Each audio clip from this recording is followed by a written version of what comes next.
وقت دیں حالات کو، حالات بدل جاتے ہیں، تبدیلی آ جاتی ہے۔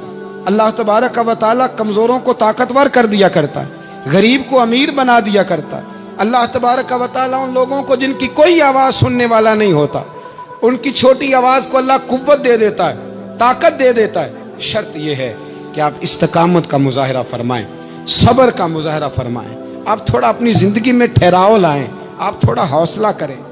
آپ فوری طور پر وہ راتوں رات امیر ہونا، راتوں رات باوقار ہونا، راتوں رات چھا جانا۔ ہمارے ایک بزرگ فرمایا کرتے تھے، جتنا تیز دوڑو گے نا سامنے سے ہوا بھی اتنی تیز ہی پڑے گی۔ فرماتے تھے اگر بس پہ سیٹ نہیں نہ ملی، پچھلی بس کا انتظار کر لو، چھت پہ بڑی ہوا لگتی ہے۔ اور اگر تم جلد باز ہونا کہ جانا میں نے ابھی ہے، تو فرمایا پھر چھت پہ بیٹھنا پڑے گا تو ہوا بڑی تیز پڑے گی۔ پھر تھوڑا تھوڑا کر کے، حوصلہ کر کے، احتیاط کے ساتھ آپ سفر کریں، اپنی زندگی میں وہ استقامت لائیں جو ہمارے بزرگوں کا طریقہ ہے، وہ حوصلہ لائیں جو ان کو بڑا کرتا تھا، وہ والا ماحول لائیں جس سے ان لوگوں کے اندر طاقتیں آئیں۔ تو بھائی یاد رکھیں، آپ حالات کو وقت دیں، حالات کو۔ آپ چلے گئے ڈاکٹر کے پاس دوائی لینے، اس نے آپ کو دوائی دے دی 1 مہینے کی، اس نے کہا 1 گولی صبح کھانی 1 شام کھانی، یہ سیرپ ہے اتنا بڑا، 1 چمچ صبح پینا 1 شام پینا ہے۔ تو آپ نے کہا نہیں، میں نے تو 2 گھنٹے میں ٹھیک ہونا ہے، تو ساری بوتل ہی نہ پی جاؤں، ساری گولیاں اکٹھی نہ کھا جاؤں، چونکہ ٹھیک جو ہونا ہے ہو جائیں گے آپ ٹھیک۔ وہ کہتا ہے 1 چمچ پینا ہے، 2 نہ پی لینا، یہ دوسرا اثر بھی ہو سکتا ہے، سائیڈ افیکٹ بھی ہو سکتے ہیں۔ آپ اس کو احتیاط سے لینا۔ اور کچھ گولیاں ایسی ہیں جو ڈاکٹر کہتا ہے پوری نہیں کھانی، آدھی کھانا، تو پھر پوری کھا لیتے ہو۔ بھائی تھوڑا انتظار کریں، آپ جہاں کھڑے ہیں، جس مقام پہ کھڑے ہیں، استقامت کا مظاہرہ کریں، تھوڑا وقت دیں، بڑی بات نہ کریں لیکن تھوڑا ٹائم دیں، تھوڑا حوصلہ کریں۔ ہم فوراً رزلٹ اناؤنس کرتے ہیں، فوراً۔ میرے سنگی کئی دفعہ کہتے ہیں کہ حضرت صاحب آپ کیسا محسوس کرتے ہیں؟ تو میں کہتا ہوں میں تو سیدھا محسوس کرتا ہوں۔ ہمیں لوگ فون کرتے ہیں ٹائم دو، جس کو دے دیا اس کے کاغذوں میں ویری گڈ ہے، اور جس کو نہیں دیا وہ سلام بھی نہیں لیتا، فون بند کر دیتا ہے، چھٹی۔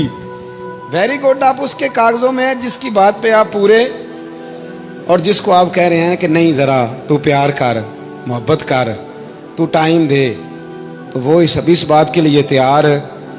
تو آپ صبر کریں، آپ حوصلہ کریں، آپ جس سٹیٹس میں، اور زندگی میں یاد رکھیں، جتنا کوئی آپ کو اونچی اور بڑی جگہ پہ بیٹھا نظر آئے گا نا، اتنا زیادہ آزمائش کا شکار ہوگا وہ شخص۔ اس کے لیے روز ایک چوراہا ہے، روز ایک چوک ہے۔ اگر 20 لوگ آپ سے روزانہ رابطے میں ہیں تو آپ ایک جگہ پہ جا سکتے ہیں، یا 2 جگہ پہ 17-18 نے آپ سے ناراض ہونا ہے۔ آپ محسوس کریں اس بات کو۔ آپ جہاں بیٹھے ہیں، جس اسٹیج پہ آپ بیٹھے ہیں، آپ اپنی سیاسی جماعتوں کو دیکھ لیں۔ 10 بندے نکل کے ادھر چلے جاتے ہیں تو 5 نکل کے ادھر چلے جاتے ہیں، تو 6 اپنے الگ ایک گروپ بنا لیتے ہیں، تو 7۔ تھوڑا حوصلہ کریں، وقت دیں، حالات وقت پر تبدیل ہو جایا کرتے ہیں، سچائیاں ثابت ہو جاتی ہیں۔ جلد بازی والے ماحول سے نکلیں، حوصلہ، توانائی، یہ درست ہے کہ ہم انسان ہیں، کمزور ہیں، ہمیں پریشانی ہوتی ہے، ہمارے اعصاب پر چیزیں سوار ہوتی ہیں، ہم ٹینشن بھی لیتے ہیں، لیکن بہرحال جب آپ کو آپریشن کرانا ہے تو پھر آپ کو تھوڑی دیر کے لیے آنکھیں بند رکھنی پڑیں گی۔ جب آپ کو ٹھیک ہونا ہے تو پھر آپ کو بیماری کو وقت دینا ہی پڑے گا، پھر آپ کو انتظار کرنا ہے۔ اور وقت بہت بڑا منصف ہے، اور بھائی بہت بڑے فیصلے ہو جاتے ہیں، بڑے بڑے انصاف ہو جاتے ہیں۔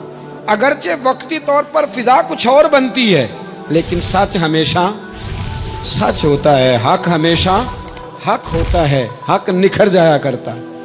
بہت سارے جھوٹ اور پراپوگنڈے کے بیچ میں سے سچ میں طاقت ہوتی ہے، وہ خود اپنی قوتیں بنا کے بیچ میں سے اڑ جایا کرتا ہے، اور اڑ کے وہ چھا جایا کرتا ہے، اس کے اندر قوت ہوتی ہے، ہمت ہوتی ہے۔